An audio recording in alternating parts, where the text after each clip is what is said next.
On a humid afternoon in the American Midwest, an inventor walked out of a small-town restaurant, staggered across the parking lot, and collapsed. The people who rushed to help him would later repeat his final words again and again, as if they were trying to solve a riddle.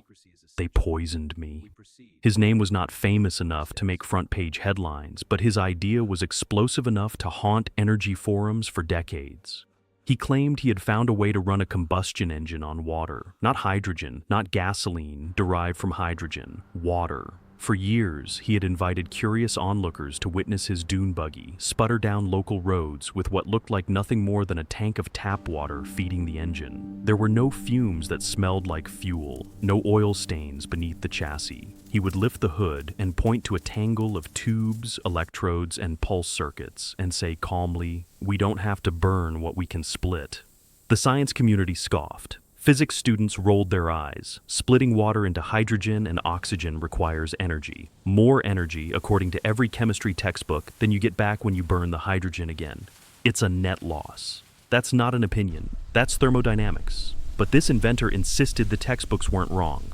They were incomplete. He talked about resonance, about pulsed frequencies, about destabilizing the molecular bond, not with brute force electricity, but with precisely tuned electrical harmonics. Instead of forcing the bond apart with raw amperage, he claimed he was coaxing it open with voltage spikes and timing patterns that reduced input dramatically. He held patents. He gave interviews. He attracted investors from overseas who believed that even a marginal improvement in hydrogen efficiency could be worth billions. In private meetings, he spoke less about engines and more about leverage. If a car could run on water, oil would lose its crown, nations would shift, economies would tremble, and then he died. Officially, it was a medical event. No foul play, no toxins, case closed. But the machine vanished. The workshop was cleared. The people who once stood beside him drifted into silence. And those who tried to reconstruct his design found schematics that felt like puzzles missing key pieces, numbers that didn't add up, diagrams that seemed deliberately incomplete. Here's the part no one likes to admit. Most independent engineers who attempted to replicate the device concluded it didn't work as advertised. The energy input exceeded the output. The system behaved like any other inefficient electrolysis rig. And yet, a small group insisted that something unusual was happening in those pulse circuits, something unstable, difficult to reproduce, sensitive to component tolerances that modern off-the-shelf parts couldn't match. Whether the machine truly bent physics or merely bent expectations, its story ignited a deeper fear. What if the real threat wasn't that it worked perfectly, but that it worked just enough to disrupt markets? History shows that industries do not collapse quietly. They adapt, they lobby, they litigate. But sometimes they simply wait. They wait for inventors to run out of money, for patents to expire, for credibility to erode. Invention doesn't have to be destroyed dramatically. It can be suffocated slowly. Years later, another innovation would test that theory again, not in a garage, but in corporate showrooms under fluorescent lights. In the late 1990s, drivers in parts of the United States found themselves behind the wheel of something that felt like the future. A sleek, whisper-quiet electric car that glided through traffic without a drop of gasoline, no roaring engine, no exhaust plume, just smooth acceleration and the faint hum of electric motors. It wasn't a prototype, it wasn't a concept, it was leased to real customers. Drivers loved it. They formed communities around it. They begged to buy it outright, but they were never allowed to own it. The lease agreements were ironclad. The company retained control. When regulatory pressure eased and internal enthusiasm cooled, the recall notices arrived. One by one, the vehicles were collected. Some drivers protested. Some offered to pay full price. It didn't matter. Most of the cars were crushed. The explanation was simple. Low demand, high cost, limited battery performance. The subtext was more complicated. Electric vehicles required fewer moving parts, fewer service visits, fewer oil changes, a different supply chain, a different dealership model. When you sell a machine that rarely breaks, you must rethink how you make money. Years later, electric vehicles would return with force, backed by new players and new business models. The technology itself had not been impossible. The timing had been inconvenient. This is where the pattern begins to emerge, not of secret assassins or shadowy vaults, but of friction, inventions that collide with infrastructure, ideas that demand systemic overhaul rather than incremental upgrades. Sometimes the resistance is dramatic. Sometimes it's bureaucratic. Sometimes it's economic gravity pulling against disruptive mass. And sometimes it's quieter than anyone expects. On a windswept shoreline decades earlier, a towering structure once rose toward the sky, not to transmit radio, but to transmit power itself. Its creator believed the planet could be used as a conductor, that electricity could travel through the ground and air without wires. He wasn't an obscure garage tinkerer. He was one of the most brilliant electrical minds of his era. He secured funding from one of the wealthiest financiers alive. He promised transatlantic communication. But privately, he envisioned something more radical: global wireless power, freely accessible. There was a question that changed everything. If energy can be received anywhere, how do you measure it? How do you bill it? Funding evaporated, construction halted, the tower was dismantled. Was it technological failure? Financial impatience? Or the dawning realization that unlimited access erodes centralized control? It's tempting to wrap these stories in conspiracy. It's easier to imagine villains than spreadsheets. But sometimes the mechanism is simpler. If a breakthrough destabilizes the profit structure that sustains the very institutions evaluating it, the breakthrough will face extraordinary resistance. Not because it is evil, because it is inconvenient. And inconvenience, at scale, can be lethal to ideas. What makes these cases linger isn't proof of suppression. It's the unanswered space between possibility and disappearance. The gap between "it can't work" and "what if it did?" In that gap, speculation thrives. Forums fill with half-baked replications. Engineers argue, skeptics debunk, believers double down. Meanwhile, the world continues along its existing tracks. Fossil fuels, centralized grids, replaceable batteries, recurring revenue. The question is not whether every suppressed invention truly functioned as claimed. The question is this: how many ideas must threaten the structure before the structure pushes back? And if the pushback looks like ordinary market forces, would we even recognize it as resistance? The deeper we look, the more these stories feel less like isolated anomalies and more like stress tests. Moments when humanity reached toward a different future and found invisible hands pressing gently, persistently, against the door. The next chapter isn't about engines or towers. It's about something far smaller. A light bulb that refused to die. In a modest fire station on the west coast of the United States, there hangs a bulb that has been glowing longer than most of us have been alive. It doesn't flicker dramatically. It doesn't shine like a stadium lamp.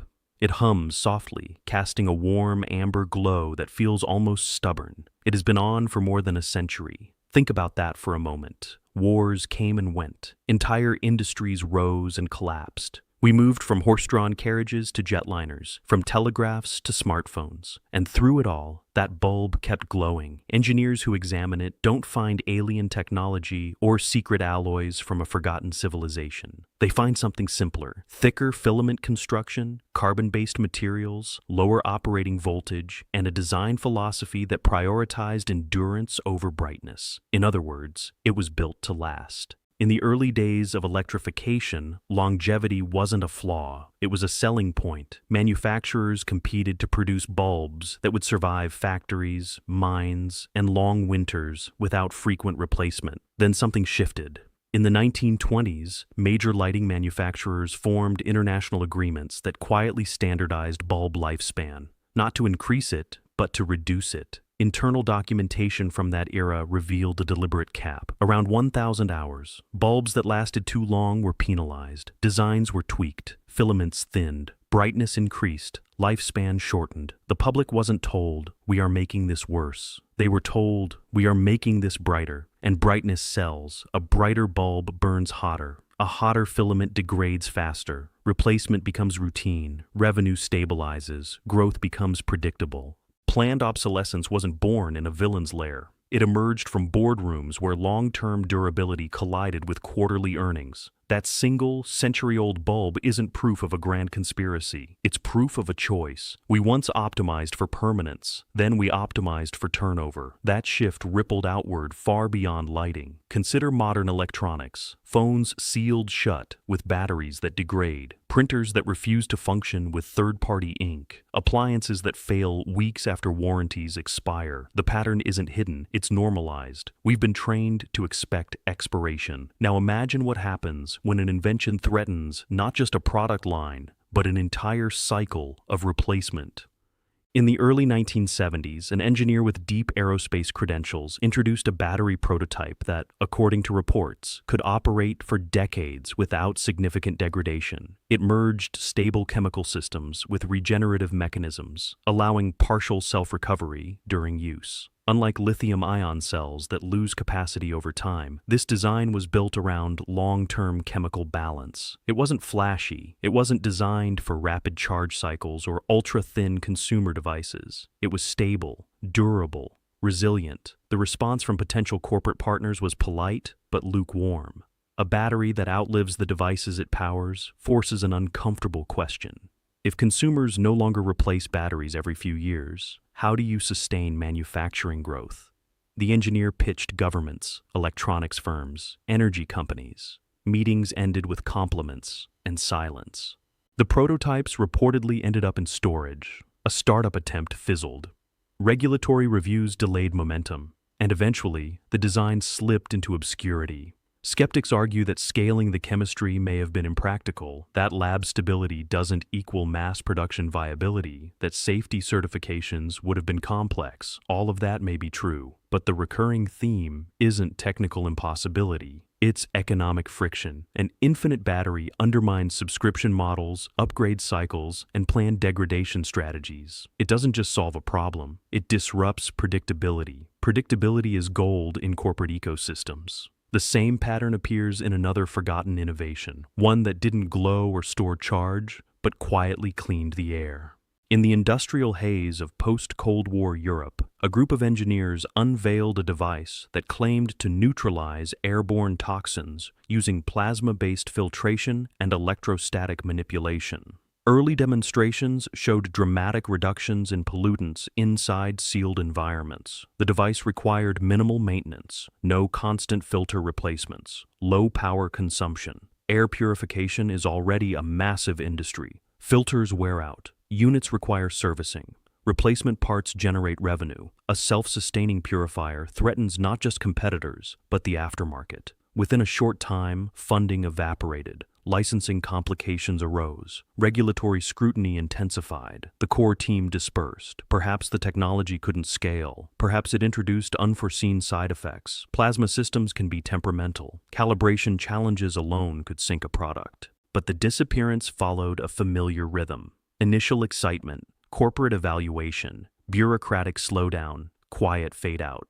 When durability or efficiency reach a certain threshold, they don't just solve inefficiency. They threaten entire ecosystems built around it. This is where the narrative becomes uncomfortable. We are taught that innovation is always welcomed, that breakthroughs are celebrated, that markets reward efficiency. But markets reward profitability, not purity. If a product lasts too long, requires too little maintenance, or eliminates recurring costs, it may be technologically brilliant and economically disruptive at the same time. And disruption without a clear profit pathway can stall momentum. It doesn't require secret agents or midnight raids. It requires spreadsheets. There's another angle rarely discussed: consumer psychology. We say we want durability, but we chase novelty. We upgrade voluntarily. We equate newness with status. A century-lasting bulb doesn't trend. A brighter, whiter, more modern one does. Perhaps suppression isn't always imposed from above. Perhaps it's reinforced from below,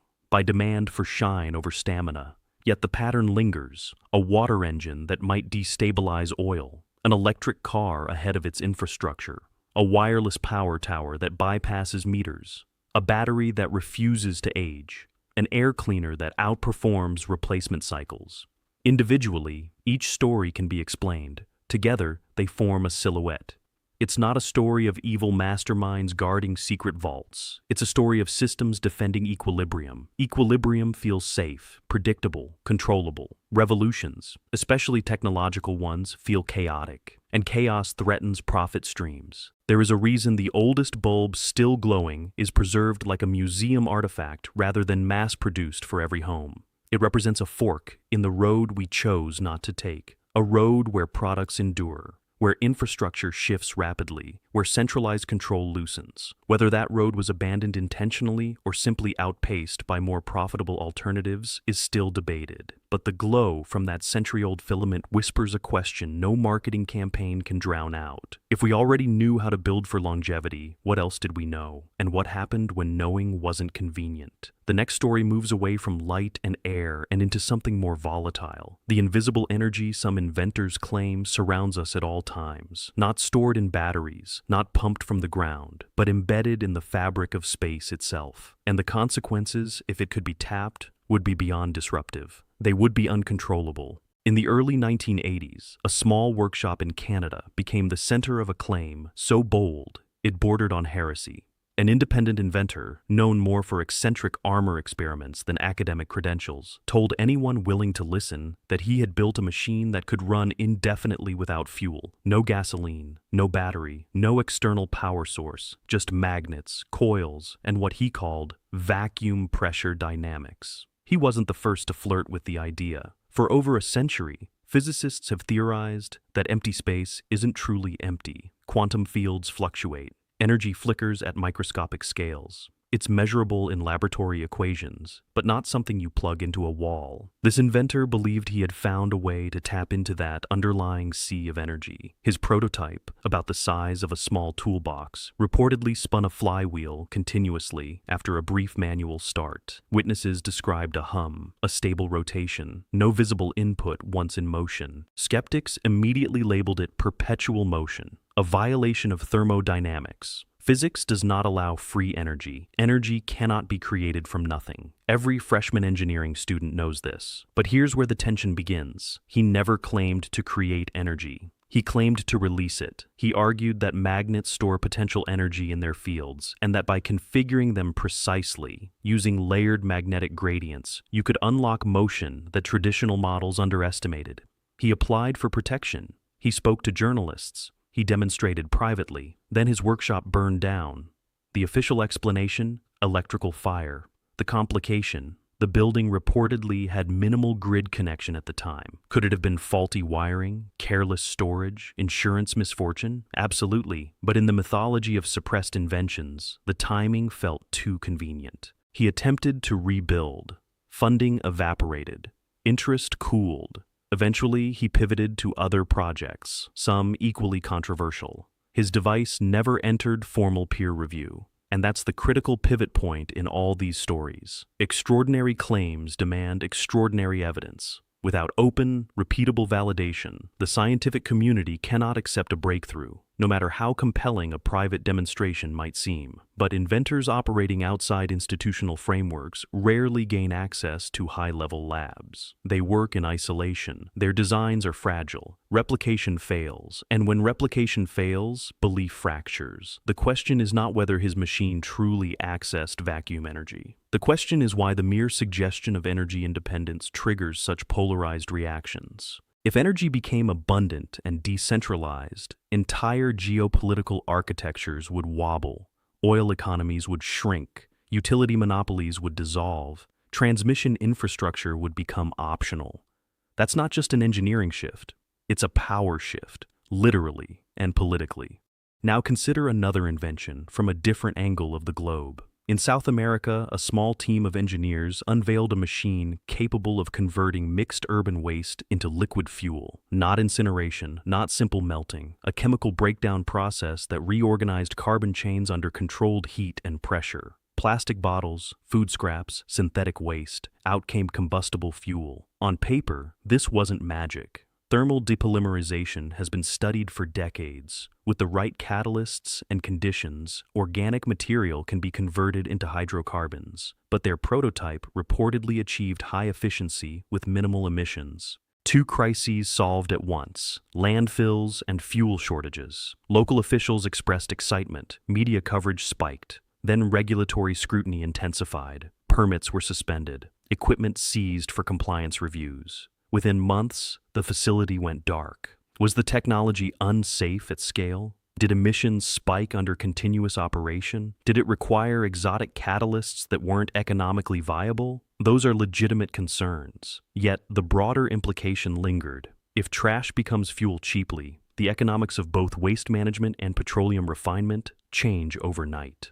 When disruption hits two industries simultaneously, resistance compounds. Again, suppression doesn't require secret assassins. It requires regulatory drag, licensing barriers, insurance hesitations, investor retreat. In systems this large, momentum alone can crush a fragile startup. Then there's the magnetic motor patent that still confuses engineers decades later. A physicist secured intellectual property protection for a motor that appeared to use permanent magnets arranged in such a way that rotational motion sustained itself. Patents are not scientific endorsements. They are legal acknowledgments of novelty. The patent office does not test for physical law compliance beyond plausibility. Engineers who examined the design argued that hidden energy input must exist. Magnetic fields weaken over time. Friction cannot be ignored. No system is lossless. Yet some demonstrations seem to defy easy explanation. Attempts to replicate the motor produced inconsistent results. Field interference, alignment sensitivity, mechanical instability. The inventor insisted that the device didn't create energy. It redirected stored magnetic potential in a cascading arrangement. Mainstream physics remained unconvinced. And here lies the recurring fracture. When innovation claims to dance on the edge of physical law, institutions demand proof at a level that garage inventors cannot provide. Without that proof, the claim becomes fringe. Once labeled fringe, funding evaporates. Once funding evaporates, development stalls. Was it suppression, or was it the inevitable filter of scientific rigor? The uncomfortable truth is that both can coexist. Institutions are designed to prevent pseudoscience from wasting resources. But those same filters can inadvertently block unconventional breakthroughs that don't fit current models.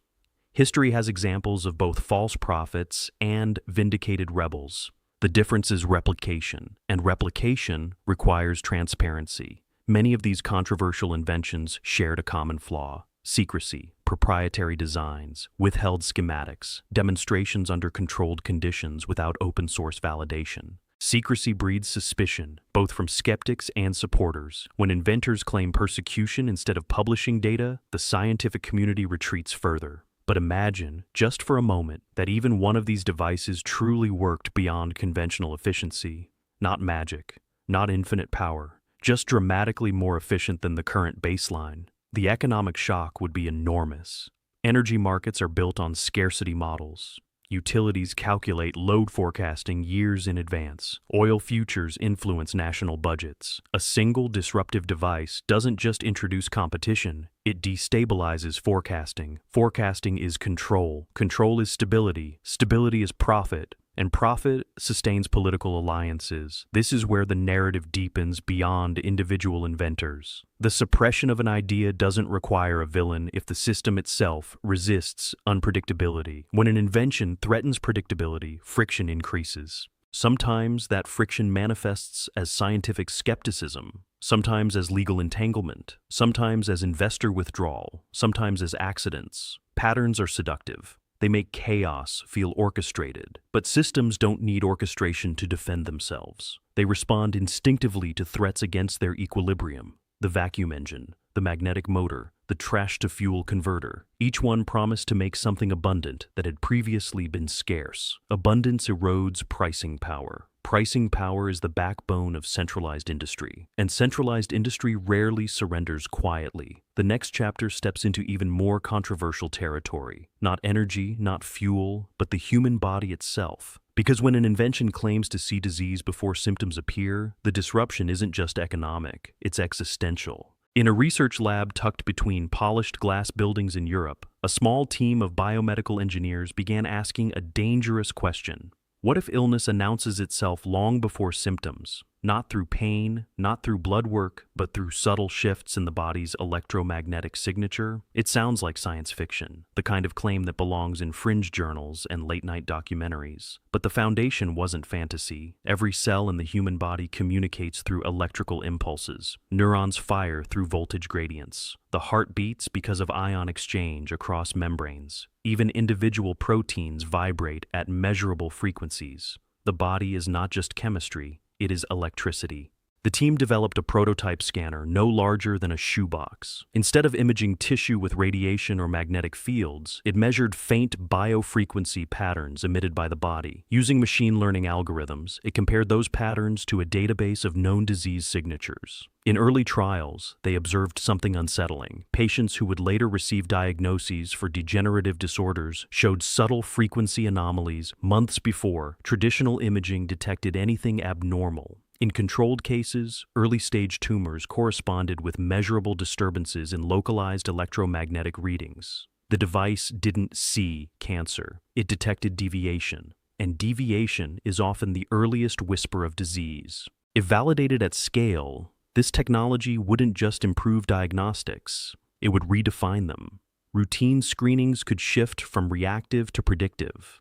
Treatment windows could open earlier. Entire categories of late-stage intervention might shrink dramatically. Now ask yourself a quiet question. If illness becomes detectable before symptoms, what happens to a healthcare economy built around symptom-driven intervention? Hospitals depend on procedures. Pharmaceutical firms depend on long treatment cycles. Insurance models rely on actuarial probability tied to current detection standards. Preventive medicine has always been praised in theory, but prevention at scale compresses revenue streams. The research team began attracting attention. Hospitals expressed cautious interest. Health agencies requested validation data. Then complications emerged. Licensing reviews intensified. Questions about statistical reproducibility delayed further trials. Regulatory bodies cited concerns about diagnostic accuracy and patient safety, which, to be fair, are legitimate concerns. False positives in predictive medicine can devastate lives. Anxiety, unnecessary treatment, misdiagnosis. These are not trivial risks, but progress slowed to a crawl. Funding stalled. Data servers were seized for audit under claims of irregular record keeping. The lead engineer faced immigration scrutiny unrelated to the technology itself. Within months, the project dissolved. The intellectual property was acquired quietly by a holding entity that has yet to release a commercial product. Skeptics argue that the device likely failed rigorous statistical review, that early results were inflated, that biofrequency diagnostics are notoriously difficult to standardize across populations. All plausible, but the pattern remains hauntingly familiar. Breakthrough claim, initial enthusiasm, institutional resistance, silence. At this point, it's tempting to construct a grand narrative, a shadow network, suppressing technologies that threaten profit. But let's step back. Every system, whether corporate, governmental, or scientific, is designed to preserve stability. Stability ensures employment, investment, public trust. Radical shifts threaten stability. The more disruptive the invention, the higher the burden of proof. And here's the uncomfortable paradox. Truly revolutionary technologies often emerge at the edge of established theory. By definition, they challenge consensus. But challenging consensus requires overwhelming evidence, and gathering overwhelming evidence requires institutional support. It's a loop. Without support, evidence cannot scale. Without evidence, support will not come. Many of the inventors we've explored operated outside institutional backing. They worked independently, sometimes secretively, often defensively. When challenged, some responded with guardedness instead of transparency. Others leaned into narratives of persecution. A few may have overestimated their results. But what makes these stories endure isn't confirmed suppression. It's the recurring friction between possibility and power. A water engine threatens oil dependency. A durable bulb threatens repeat sales. An infinite battery threatens upgrade cycles. Wireless power threatens metered distribution. Vacuum energy threatens centralized grids. Trash to fuel threatens refinery dominance. Predictive diagnostics threaten late-stage treatment revenue. Each case targets scarcity. Scarcity underpins pricing. Pricing underpins power. Now imagine a world where energy is abundant. products endure for decades, waste becomes fuel, and disease is detected before it blooms. What industries shrink, what hierarchies dissolve, what geopolitical tensions fade. It's not just about profit, it's about control. Control over energy flows, control over supply chains, control over information, control over health outcomes. When control disperses, systems destabilize. Destabilization invites uncertainty. Uncertainty frightens investors, governments, institutions, and frightened systems do not respond passively. They slow things down. They request more studies. They demand compliance. They litigate. They delay. Sometimes the delay alone is enough because time is ruthless. Inventors age. Funding dries up. Public attention shifts. Patents expire. An idea doesn't need to be destroyed if it can simply be outlasted. In the end, suppression doesn't always look like sabotage. Sometimes it looks like silence. A workshop that never reopens, a tower dismantled for scrap, a battery stored in a forgotten warehouse, a scanner absorbed into corporate archives, a prototype seized pending review. History doesn't always erase with fire. Sometimes it erases with paperwork. And here is the final twist, the one rarely discussed in forums or documentaries. What if some of these inventions didn't fail because they were suppressed? What if they failed because the inventors underestimated the complexity of scaling radical change? A laboratory success is not a global infrastructure solution. A prototype is not a supply chain. A working demo is not regulatory compliance. Scaling is brutal. It requires alignment across finance, politics, manufacturing, culture. Perhaps some of these technologies were ahead of their time, not technologically, but structurally. The world wasn't built to absorb them, but whether suppressed, stalled, or simply unsustainable, these stories reveal something deeper about us. We stand at the edge of transformation constantly. We invent at the boundaries of physics, biology, and engineering. And each time we do, the same tension surfaces. Will this integrate into the existing order, or will it demand a new one? Because the most disruptive inventions don't just solve problems, they rearrange power, and power, once arranged, resists rearrangement. So the lingering question is not whether every lost invention truly worked. It's this: if tomorrow someone unveiled a device that made energy nearly free, products nearly permanent, and disease nearly predictable, would we celebrate? Or would we hesitate, calculate, and quietly decide it's too disruptive to release? History suggests the answer isn't simple, and that may be the most unsettling discovery of all.